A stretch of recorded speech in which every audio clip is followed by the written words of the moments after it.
বিসমিল্লাহির রহমানির রহিম। আসসালামু আলাইকুম। আজ আপনাদের দেখাবো গোটা রসুন দিয়ে মুরগির মাংস রান্না। চিকেন রান্নার একঘেয়েমি স্বাদ বদলানোর জন্য মুখরোচক এই চিকেন কারি সহজে আমি যেভাবে রান্না করি সেটাই দেখাচ্ছি। আর এটা গরু, খাসি অথবা মুরগি সব মাংস দিয়ে রান্না করা যায়। এখানে আমি এক কেজি 200 গ্রাম চিকেন নিয়েছি। আর চিকেনটা আমি ভালোভাবে কেটে ধুয়ে পানি ঝরিয়ে নিয়েছি। এখানে আমি একটা লেবুর অর্ধেকটা রস চিপে চিকেনে দিয়ে দিলাম। দিয়ে আমি এটা চিকেনের সাথে ভালোভাবে মাখিয়ে নিচ্ছি। এতে চিকেনের যে একটা গন্ধ থাকে সেটা চলে যাবে এবং মাংসটাও রান্নার সময় খুলে যাবে না। তো এটা আমি ভালোভাবে মেখে একপাশে সরিয়ে রাখছি। তো এখানে আমি কিছুটা গোটা রসুন নিয়েছি। আর রসুনগুলো উপর থেকে আমি খোসা ছাড়িয়ে নিয়েছি ও মুখের কাছটা একটু ভালোভাবে কেটে পরিষ্কার করে কেটে ধুয়ে নিয়েছি। আর রসুনটা কাটার সময় খেয়াল রাখতে হবে যেন কোয়ার কোনো অংশ খুলে না যায়। তো এখানে আমি প্যান বসিয়ে দিলাম। প্যানটা গরম হলে এখানে আমি হাফ কাপ সয়াবিন তেল দিয়েছি।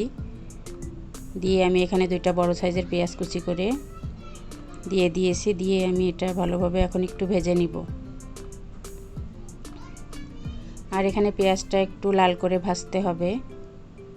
তো পেঁয়াজটা ভাজা হয়ে গেছে। এখানে আমি 2 টুকরা দারচিনি আর 2 টুকরা এলাচি দিয়ে চিকেনটা দিয়ে দিলাম।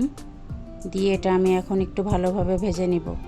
আর এখন আমি চুলার হিটটা বেশ বাড়িয়ে রেখেছি যেন চিকেন থেকে কোনো পানি বের হলে সেটা দ্রুত শুকিয়ে যায়। আর এখানে আমি লবণ দেইনি।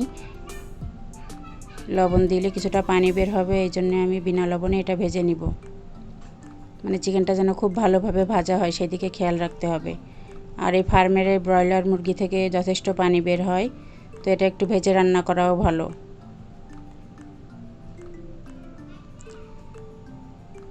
চিকেনে মশলা মাখিয়েও ভাজা যায়, তো আজকে আমি এইভাবে শুধুই ভেজে নিচ্ছি। 4-5 মিনিট ধরে আমি চিকেনটা ভেজে নিব। চিকেনটা ভাজা হয়ে গেছে। তো এখানে আমি 1 টেবিল চামচ লবণ দিয়ে দিলাম, হলুদ গুঁড়ো দিয়ে দিলাম 1 টেবিল চামচ, আর মরিচ গুঁড়ো দিয়ে দিলাম হাফ টেবিল চামচ। আর জিরা ধনিয়া পাউডারও আমি 1 টেবিল চামচ করেই দিয়েছি।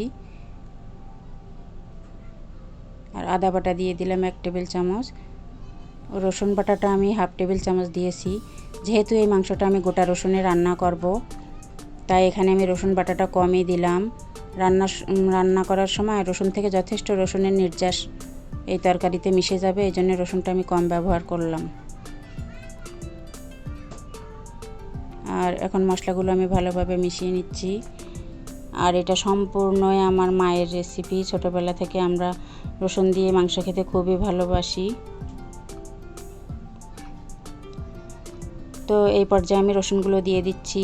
যেহেতু এই চিকেনটা খুব দ্রুত সিদ্ধ হয়ে যায়, রসুনটা সিদ্ধ হতে একটু দেরি হয়, তাই কষানোর প্রথম পর্যায়েই রসুনটা দিয়ে দিলে ভালো হয়। তো রসুনটা দিয়ে এটা আমি এখন ভালোভাবে কষিয়ে নিচ্ছি। আর গরু, খাসি দিয়ে রান্না করতে গেলে যখন মাংসটা 50% সিদ্ধ হয় তারপরে রসুনটা দেয়া ভালো। কষানোর সময় আমরা যে গরু, খাসিতে আলু ব্যবহার করি, সে তখনই দিয়ে দিলে ভালো হয় আর কি গোটা রসুন, তাহলে রান্নাটা একদম ঠিক মতো সিদ্ধ হয় আর কি। তো রসুন দিয়ে এটা আমি এখন ভালোভাবে কষিয়ে নিচ্ছি। আর এই পর্যায়ে আমি কোনো প্রকার ঢাকনা ব্যবহার করছি না, যেন রসুনটাও চিকেনটা খুব ভালোভাবে কষা কষা হয়, সেই দিকে খেয়াল রাখতে হবে। দিয়ে আমি এখানে পর্যাপ্ত পানি দিয়ে দিলাম। চিকেনে পানি কম লাগে রান্নায়, তো এখানে আমি 3 কাপ মতো পানি দিয়েছি যেন রসুনটা খুব ভালো মতো সিদ্ধ হয়। চিকেন তো এমনি খুব তাড়াতাড়ি সিদ্ধ হয়ে যায় আমরা জানি, তো রসুনটার জন্য এখানে আমি 3 কাপ পরিমাণ পানি দিলাম যেন এটা ভালোভাবে সিদ্ধ হয়ে যায়। দিয়ে এটা এখন আমি ঢাকনা দিয়ে 10 মিনিট একটানা চুলা বাড়িয়ে রান্না করে নিব। তো 10 মিনিট পরে এই যে আমার তরকারিটা প্রায় রসুনটা হাফ সিদ্ধ হয়ে গেছে। তো মাঝখানে আমি একবার আবার নেড়ে দিয়েছিলাম অফ ক্যামেরায়।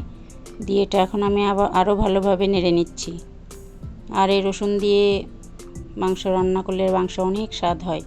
ছোটোবেলায় আমরা এই রসুন দেখে দেখেই পাতের ভাত শেষ করে ফেলতাম, রসুনটা আমরা পরেই খেতাম।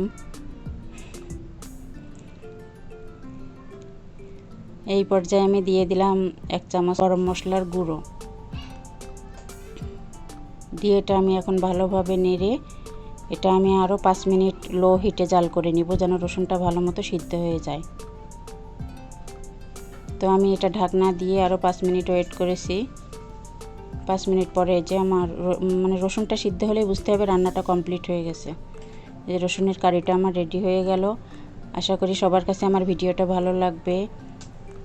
সবাই ভালো থাকবেন, সুস্থ থাকবেন।